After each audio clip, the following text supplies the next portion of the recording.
नमस्कार दोस्तों, आपका स्वागत है एक नई वीडियो में।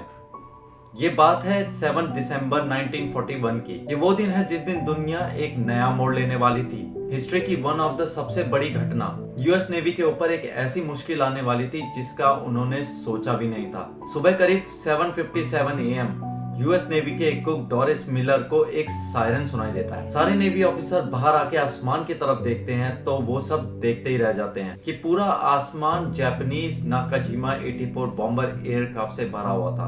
आंख झपकाने का मौका भी नहीं मिला कि जापानीज बॉम्बर एयरक्राफ्ट ने उनके ऊपर बॉम्ब गिराना शुरू कर दिया। ये अटैक जापान ने यूएस के पर्ल हार्बर पे किया था, जो कि है हवाई होनोलुलु में। आज हम जानेंगे कि जापान ने यूएस जैसे इतने पावरफुल देश पे हमला क्यों किया और उसका रिजल्ट क्या हुआ।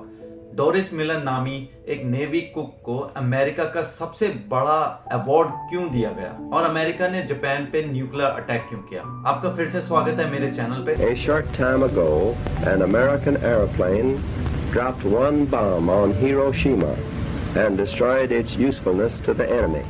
I must have been unconscious for a while. When I came to myself, painful screams for help from everywhere came into my ears.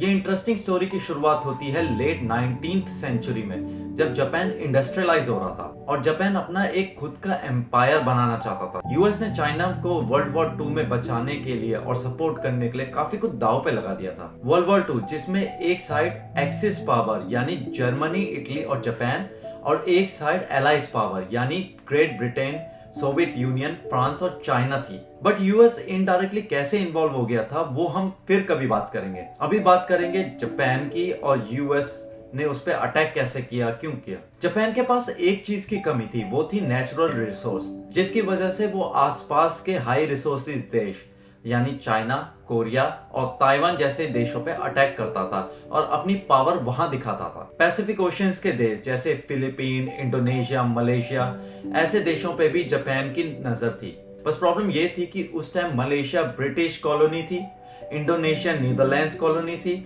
और फिलीपीन जो थी वो न्यूट्रल कॉलोनी थी जैसे यूएसए। चाइना में एक जगह है मंचूरिया। सन 1937 में जापान ने अटैक करके उसे कैप्चर कर लिया, जिसकी वजह से चाइना और जापान में काफी टाइम तक वॉर चला। जापान का इन देशों पे अटैक करना और इन्हें कैप्चर करना काफी देशों को अच्छा नहीं लगा था। जापान के पीछे हिटलर का हाथ था और हिटलर ब्रिटेन और यूएसए का एनिमी था। इसी वजह से अमेरिका ने जापान पे सैंक्शंस लगा दिए और उसकी ऑयल सप्लाई बंद कर दी। जापान के पास खुद का ऑयल सप्लाई नहीं था, जबकि उसकी डिमांड का 85% जो था वो अमेरिका से इंपोर्ट होता था। और इस सैंक्शन को हटाने के लिए अमेरिका ने एक कंडीशन रखी कि पहले जापान को चाइना से अपना कब्जा छोड़ना पड़ेगा, तब जाके ऑयल सप्लाई वापस मिलेगी।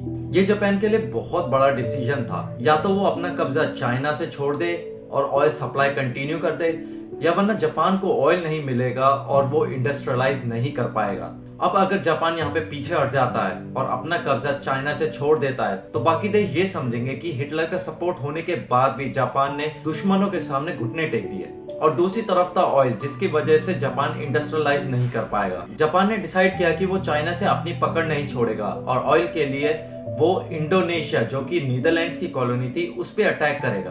पर इंडोनेशिया पे अटैक करने से पहले उसे फिलीपींस को जीतना होगा। फिलीपींस जो कि यूएसए के न्यूट्रल रहने के साथ थी। जापान को लगा अगर वो फिलीपींस पे अटैक करेगा तो उसको काउंटर करने के लिए जो हवाई में पर्ल हार्बर है वहां से यूएस की नेवी आएगी। अब जापान के ऑयल रिजर्व बहुत तेजी से खत्म हो जा रहे थे, तो हमला करने के अलावा और कोई ऑप्शन भी नहीं था। जापानीज मिलिट्री लीडर्स ने डिसाइड किया कि हम अटैक फिलीपींस पर नहीं बल्कि पर्ल हार्बर पे करेंगे और ये अटैक एक सरप्राइज अटैक होगा जिसका कि नेवी को काउंटर करने का टाइम भी नहीं मिलेगा। और फिर इसके बाद जापान फिलीपींस पर इजीली कब्जा कर पाएगा और फिलीपींस के कब्जा करने के बाद इंडोनेशिया पर जापान अब अपने सरप्राइज अटैक की तैयारी में लग जाता है। जापान की फ्लीट में 2 बैटलशिप्स, 39 submarines, 30 destroyers and 414 Nakajima KI-84 bomber aircraft थे। इन सब बॉम्बर एयरक्राफ्ट्स को 6 एयरक्राफ्ट कैरियर्स की हेल्प से पर्ल हार्बर की तरफ भेजा गया। और दूसरी तरफ अगर देखा जाए तो पर्ल हार्बर पे अमेरिका की फोर्स के पास 8 बैटलशिप्स, 59 एंटी एयरक्राफ्ट शिप्स, 4 सबमरीन्स और 390 फाइटर एयरक्राफ्ट थे। एक नजरिए से देखा जाए तो जापान को काउंटर करने के लिए अमेरिका के पास काफी फोर्स और फ्लीट थे, लेकिन इसलिए अमेरिका को पहले से ही इंफॉर्मेशन होना जरूरी था। बट जापान ने इस बात की किसी को कानो कान खबर नहीं होने दी, इसलिए जापान के जनरल ने किसी भी वायरलेस कम्युनिकेशन से दूर रहने का फैसला किया। करीब 8000 की दूरी तय करने के बाद जापान की फ्लीट पर्ल हार्बर से सिर्फ 370 किलोमीटर दूर थी, जहां से सब एयरक्राफ्ट्स को टेक ऑफ कराया गया। ये था वर्ल्ड वॉर 2 का सबसे बड़ा अटैक।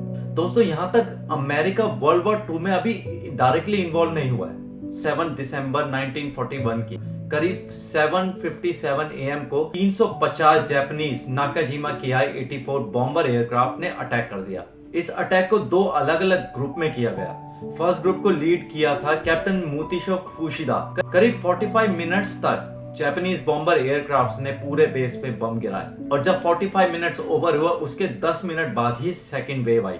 इस टोटल डिस्ट्रक्शन में करीब अमेरिका की 8 बैटलशिप डैमेज हो गए, जिसमें से 4 बैटलशिप डूब गए, 3 एंटी एयरक्राफ्ट, 3 डिस्ट्रॉयर, 3 क्रूजर्स और 1 माइन लेयर सबमरीन डिस्ट्रॉय हो गए। टोटल 180 यूएस एयरक्राफ्ट डिस्ट्रॉय हुए।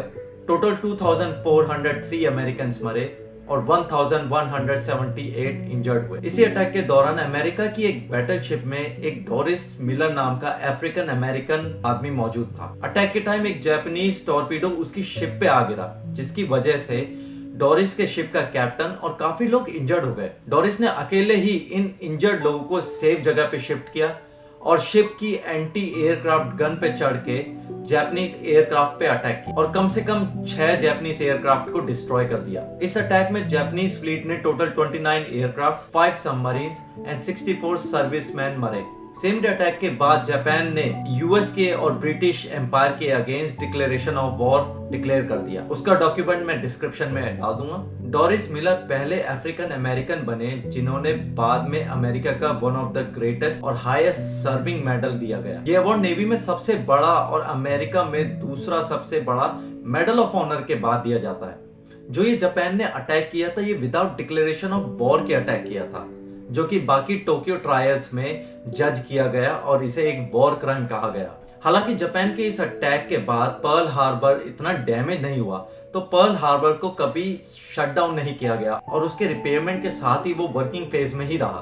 कुछ महीनों बाद अमेरिका ने भी टोक्यो पर सेम अटैक किया। सन 1942 अप्रैल 18 को अमेरिका ने 16 B-25 missiles US Hornet carrier से लॉन्च किए।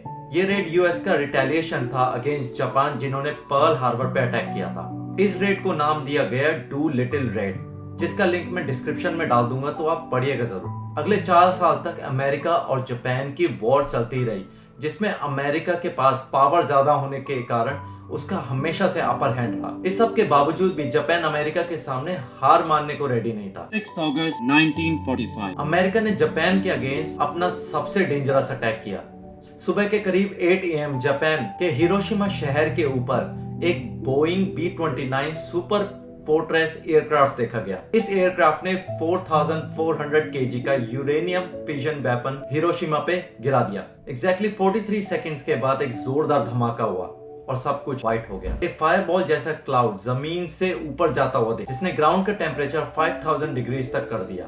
ये हिस्ट्री में पहला न्यूक्लियर अटैक था। ठीक इसके 3 दिन बाद अमेरिका ने जापान के शहर नागासाकी के ऊपर फैटमैन नाम का एक प्लूटोनियम इम्प्लोजन न्यूक्लियर वेपन गिरा दिया, जिसका वेट था 4670 किलोग्राम। इन दोनों ने मिलकर टोटल डेथ टोल जापान का जो था वो था 1,29,000 to 2,26,000 तक पहुंचा दिया। पूरी सिटी में 80% से ज्यादा बिल्डिंग और लाइफ फॉर्म जैसे धूल में मिल गया। इन 2 न्यूक्लियर वेपन के अटैक के बाद जापान ने अगले हफ्ते ही अमेरिका को सरेंडर कर दिया। इसी के साथ साथ वर्ल्ड वॉर 2 अपने एंड तक पहुंच गया। इस वीडियो के लिए यहीं तक। मैं सारे के सारे लिंक डिस्क्रिप्शन में डाल दूंगा, जो भी आर्टिकल होंगे। अगर आपको मैच करनी है इन्फॉर्मेशन तो आप वहां जाके कर लीजिएगा।